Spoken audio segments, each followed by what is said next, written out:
Okay. Welcome, everyone. Hey, girl. Welcome to Button Adventures. Button Adventures is about fitness, boxing, farming, goats, and with all the constant confusion in the mainstream media about what a healthy lifestyle is like, our main goal here at Button Adventures is about making health fun and easy for you. I'm Coach Lita. I have a background with a Bachelor of Sciences in Nursing and experience in geriatric, mental health, and long-term care. My boxing career consisted of 45 amateur boxing fights, winning the first Canadian light welterweight Golden Glove Championship in 2013, and a record of 1-1 as a professional fighter.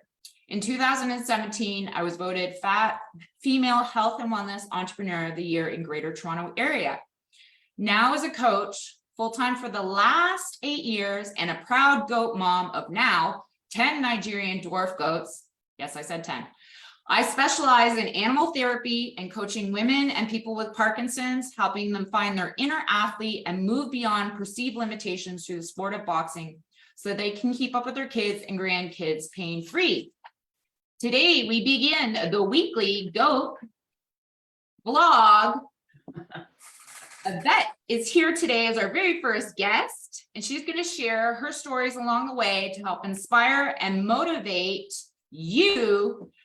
And my intention as a coach is that you walk away with the fuel to sprinkle that goat into your own life, unraveling your own inner greatest of all time. A little bit about Yvette. Thank you so much for being here today, Yvette. Yvette is a former competitive fighter and Ontario champion. Yvette's legacy is as a boxing entrepreneur, teacher, and speaker to the benefits of boxing training used as a life learning tool. 25 years of her life have been devoted to studying the art of combat, holistic fitness practices, personal development, and everything else between the ropes. Yvette proudly proclaims the title as the first professional female boxing ring announcer in Canada, and just recently won the Women's Empowerment Award for the work she is currently doing at the University of Toronto to implement the first of its kind boxing movement and mindset program, now heading into its 10th semester. Woo, woo. Find your fighter within by thinking like a boxer to live as a champion, because life is like a boxing match. And sometimes you are your own toughest opponent. Ain't that the darn truth? Thank you, Yvette, for being here today. I wanted to start briefly here, just a few minutes, because I want to compact as much as we can, because I know you're well full of knowledge and stories and analogies. But I wanted to give the viewers a little bit of a background in terms of our journey of how we connected. Right? Because we didn't officially meet and think until 2018, but we've known each other since pretty much our whole entire boxing career, which has been a combined total of 45 years. Hi, Lita. Thank you for having me. I love what you do. I love your enthusiasm, your energy. I really admire and am impressed by who you are. First of all, I want to say that, and I'll say it one more time before we end this conversation.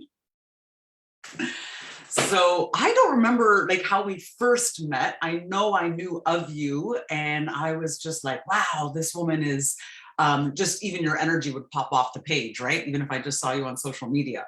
But we became fast friends even after the first time we met. Do you remember where we met the first time? Because I don't. I think we met when you first started your ring. I know where. I was doing ring announcing at the amateur level. You were in the crowd. Somebody came up to me and said, you need to announce that this woman is in the crowd, Lita Mae Button. And that's how I first met you. I remember now. It was with WBW, Everton McEwen's events that I used to ring announce for him at the Oasis Convention Center. I do remember. Yes. I do. Like, I remember, and I was like, oh, that girl's doing ring announcing. Good for her. And then then you asked one of my clients, Cher, and myself to come on to one of your podcasts that you do.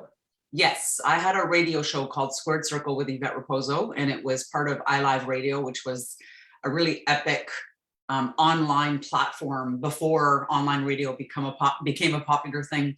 And every month I would interview people from the world of boxing to show how boxing is more than just a sport, how there's people within the sport and around the sport who contribute to society, contribute to the world in so many different ways. And I loved the work that you were doing with Rocksteady and still are doing with people with Parkinson's to help manage their symptoms, using boxing training to help develop dexterity. So I had you and one of your clients on the radio show. Yeah. And then you volunteered to come the very first fundraising. Yes, I did the ring announcing for your event. I was very proud to be able to do that. So yeah, so you and I became quick friends because I think we're very aligned. Well, I know we are very aligned in our approach to boxing and how, we say hashtag boxing saves lives, because you and I witness it and experience it every single day as we've been teaching boxing for fitness, for health, for mental health. And it's way beyond the physical benefits, as you and I both know. Yes, 100%. So can you tell a little bit of the listeners and viewers here, what got you into boxing and why you kept going in that direction in career and just kept deep diving into boxing? I couldn't stop. I just can't stop, won't stop. I actually fell into boxing. Boxing found me. So I was working at a gym. I had just recently dropped out of university and I knew I wanted to be in fitness because fitness at the time in my teenage years, fitness really saved me because I was a little bit lost and I had, body. I was just curious about my body and I wasn't entirely happy with it when I was a teenager. So I thought, well, let me do something about it. So I got into fitness and I was just fascinated right off the bat how not just working out and exercising can help me shape my body, but it was also shaping my mind and it was shaping me as a woman, really, because as I was developing confidence with my abilities, it was beyond the physical transformation. So I got a job at a gym so that I can help other people with this. And I wanted to become a personal trainer. And I was pursuing my PT certificate. And the gym where I got a job had a very sophisticated boxing program in the basement. It was Huff, Hair and Ultimate Fitness. And at the time, it was in 1998, actually. And it was in the old location, which was on here, Ontario Street in Mississauga. So I was working there as a personal trainer. And of course, all of these boxers were coming in and going down to the basement. And I was just like, what is happening down there? And I ventured my way in and just stumbled into the room and I never left. Yeah, amazing. That is so awesome. I love how you pointed out that it's about shaping your mind and then kind of developing your womanhood through the sport. That's really great. So you fell into it. And so what you just, did you keep being inspired to do it in that because you just fell like more and more in love with it? I know that was for me, it was just like another level of unraveling. It's like, it looks so simple. But there's just always another layer, whether you're a fighter or whether you're a coach, there's always just something to dig down and learn from, even though it's just looks like just your body. That's it. Right. So what inspired you to keep going and keep digging? Well, boxing is referred to as the sweet science. And to your point, it becomes a science. And there was so much I wanted, and I'm still learning about the sweet science 25 years later and the nuances and the intricacies of boxing, where we can learn about ourselves through the beautiful art. So what kept me going? I mean, I decided to compete right away. As soon as I had my first sparring session, I was like, I am competing. I remember my first sparring session was with a woman named Leona Brown, and I was completely hyperventilating, completely mismatched, overmatched. She worked with me really well, but she worked me hard. And I remember just being exhilarated by this, testing myself to this ultimate capacity that I just wanted more. I mean, I guess you can call me an adrenaline junkie, or that I just really enjoyed this opportunity to challenge myself on all levels, not just physically.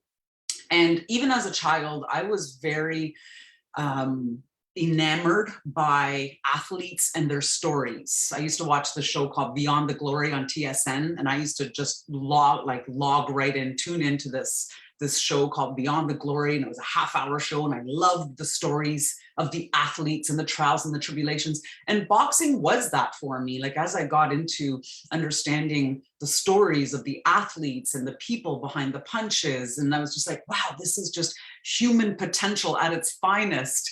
And that's what grabbed me. I wanted to learn more about what I was capable of within this art that provided, beyond the punching, the psychological and the psychological aspects of it.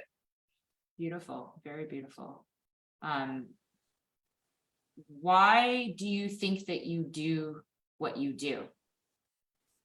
I do what I do now, which is I still coach and teach, and now I'm speaking. So I'm now a keynote speaker, as well as I offer team building sessions using boxing analogies. I bring boxing analogies into the boardroom.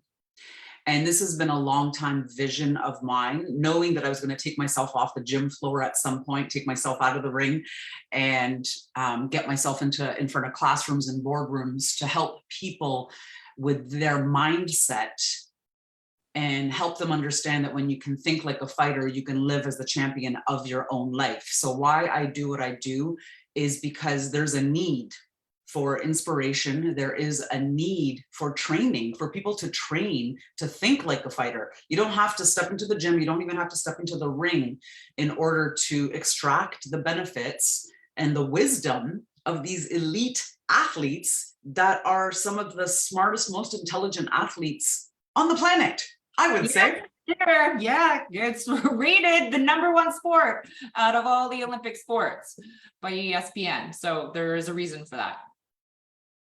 So that's why I do what I do, because there's a need for it. And like I said earlier, can't stop, won't stop, because my career is evolving and I keep seeing where there is interest and intrigue and there is demand for my offerings, and more than ever, especially at the corporate level. And when you're speaking when you're attending events like general meetings or conferences, they're always looking for something unique. And especially now, I think people are looking for something that is inspiring and informative and transformative, where people can truly tap into, okay, you know what, it's been a hard few years. The way I'm thinking and what I'm doing is not working for me anymore. I need fresh perspective. And that's what boxing gives us, fresh perspective. Beautiful. That is some goat there, right there. Okay. Along your career, and what have been your 3 toughest obstacles to reaching your goals?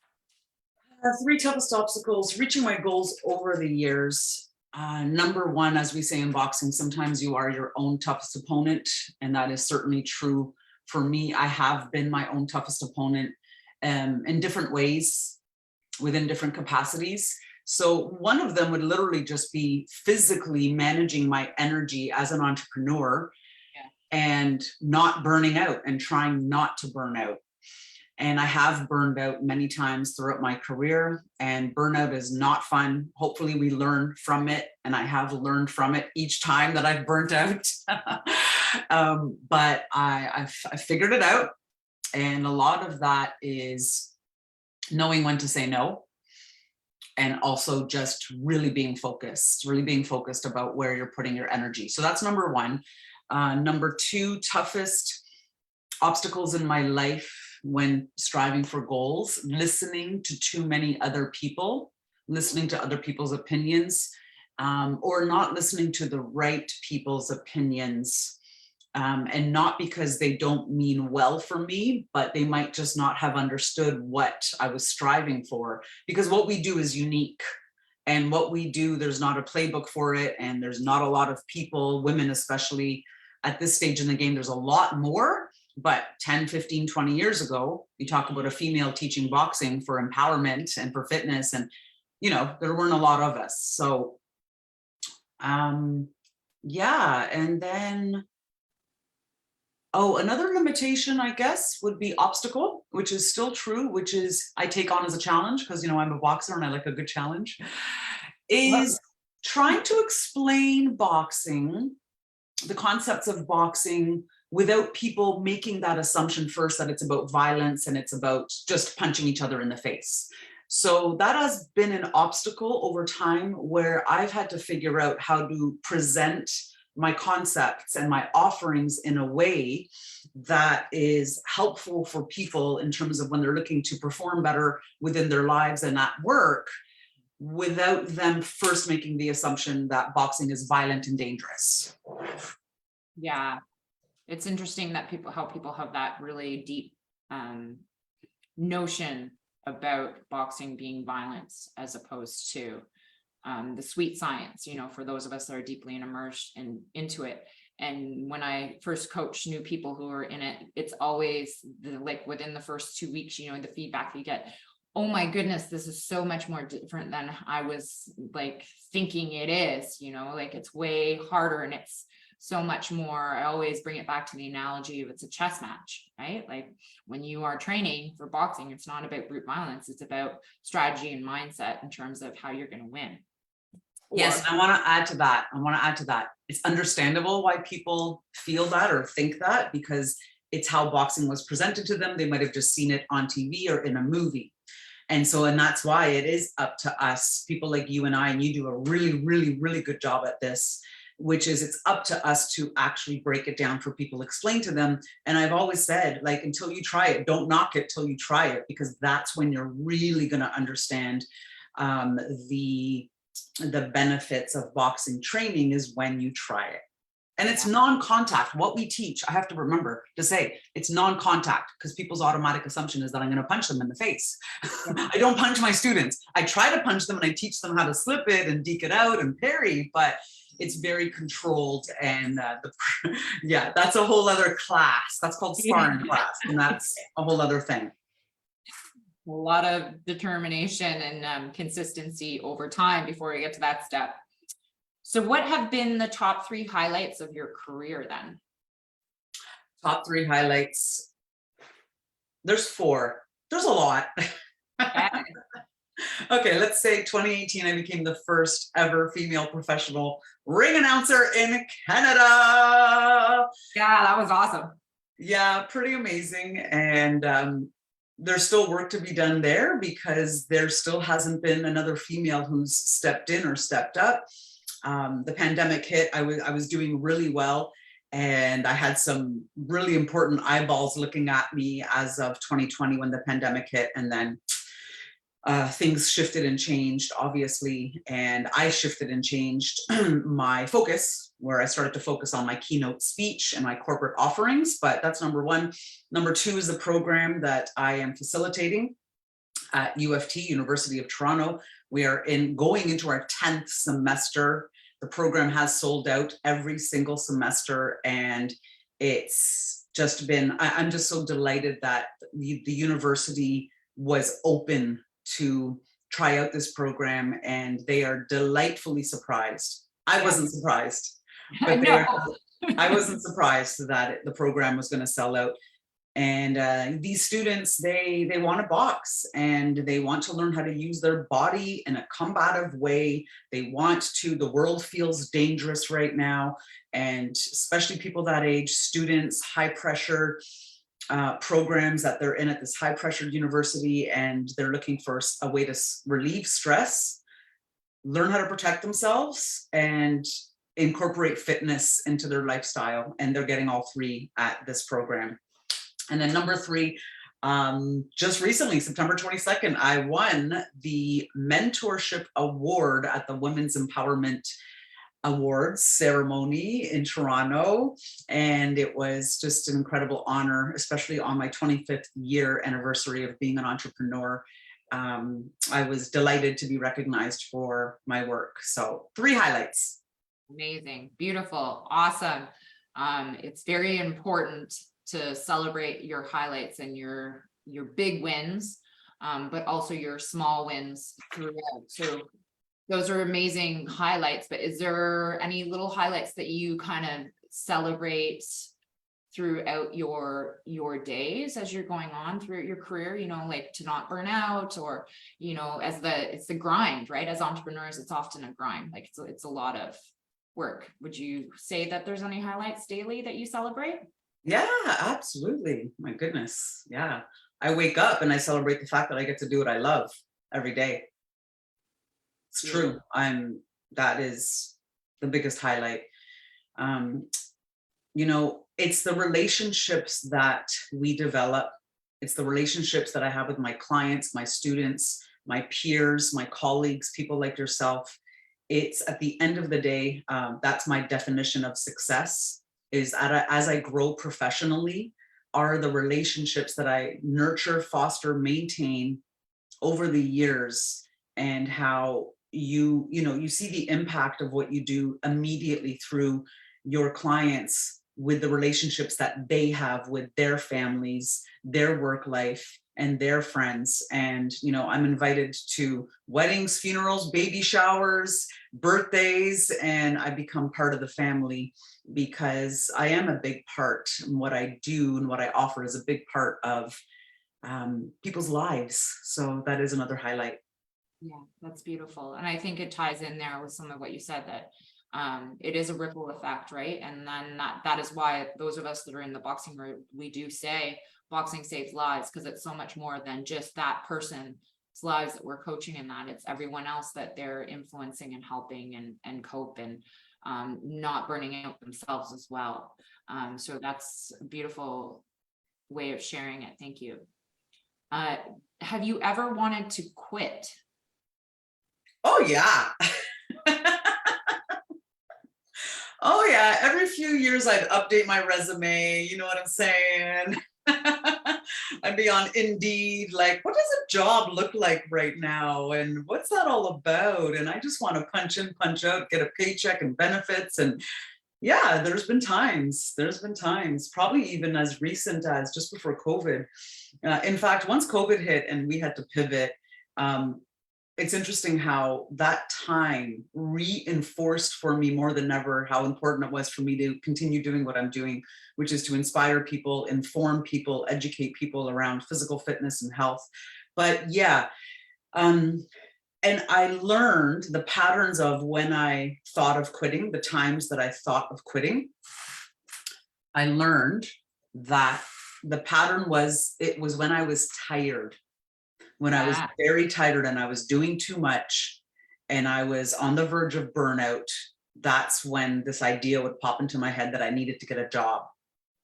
So those thoughts don't come into my head as much anymore.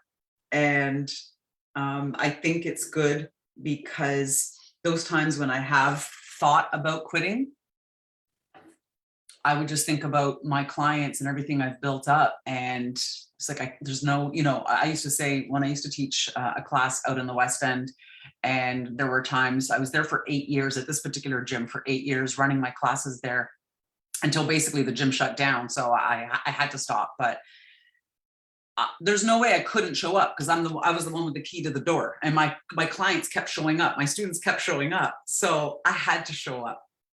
And so that's just kind of a reflection of my job itself, my career itself. It's just people show up for me because they want to show up for themselves. So there's no end in sight here. It's good. So would you say the top thing then for success in terms of your client success is that accountability to you?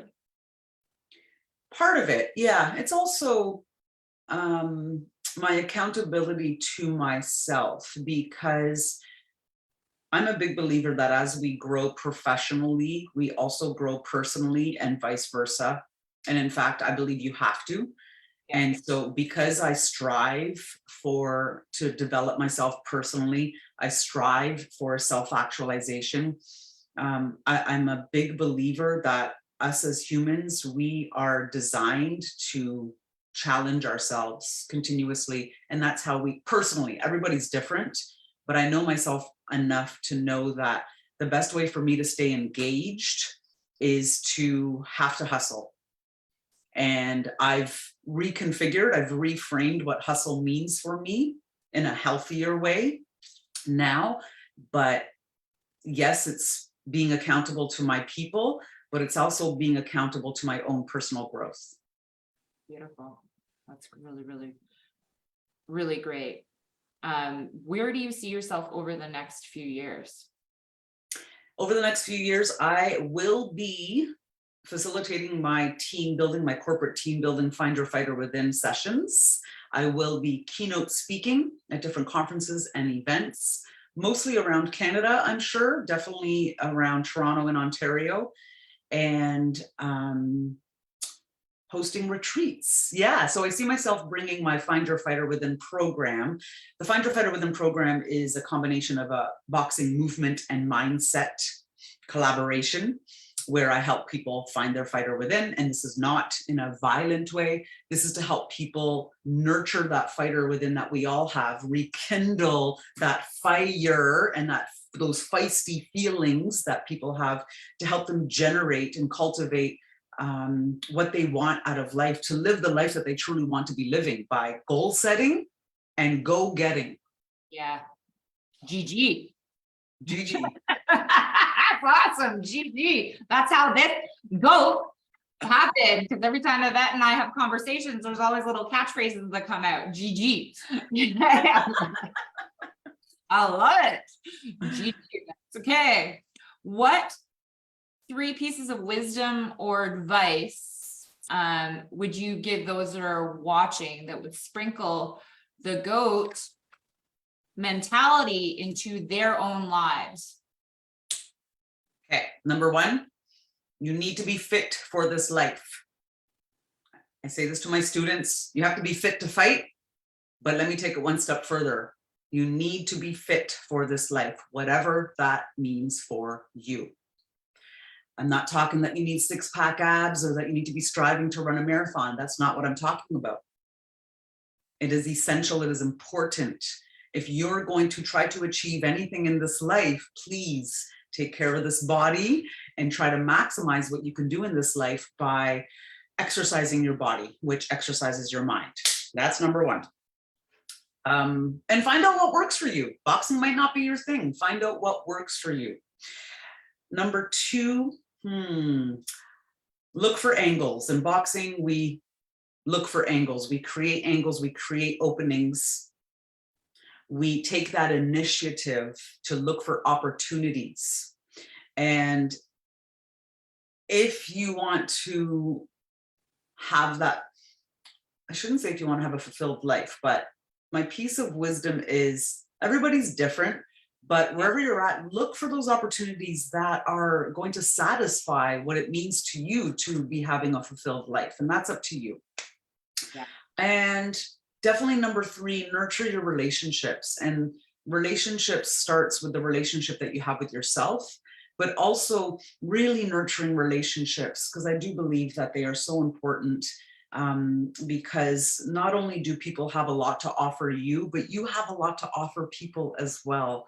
And it's a beautiful thing when at the end of the day, we can all be as successful as we want to be and have all the accolades and have all the beautiful things, material goods, but nothing beats a good old friendship where you can just laugh about life, because sometimes, because sometimes you just need to laugh at life.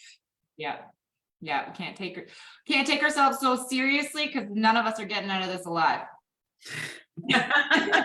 Real talk. Yeah, people that you can have real talk with, right? Like, it's that authenticity piece that we can really be missing in our everyday, not everyday lives, but because we're so busy putting ourselves out there and hustling and building by boxing.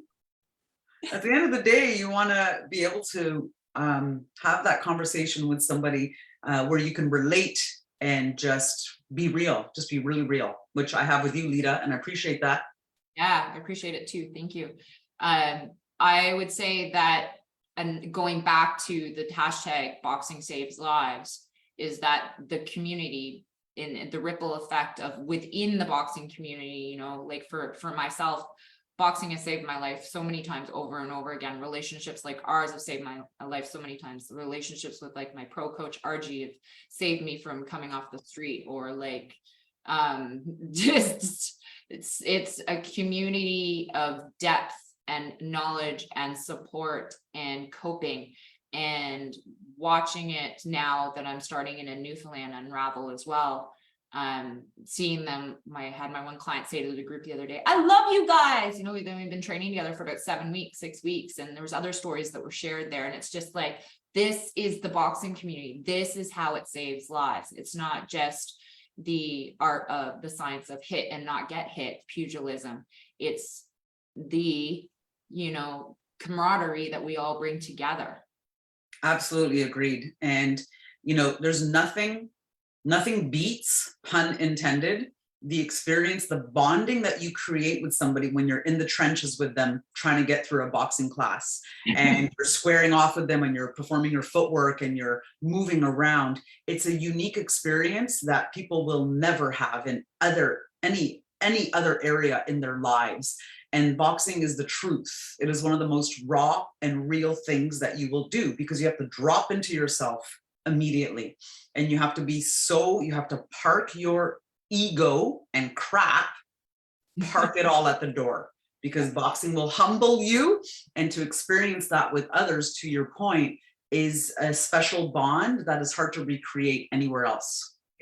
Yeah. And it's also a sport that touches all different levels of, no matter where people are at in their life, right? Like, you've got old people, you've got young people, people with Parkinson's, you got women, like people who are CEOs and people who are pretty much almost living on the street, you know, that come in. That's the beauty of it.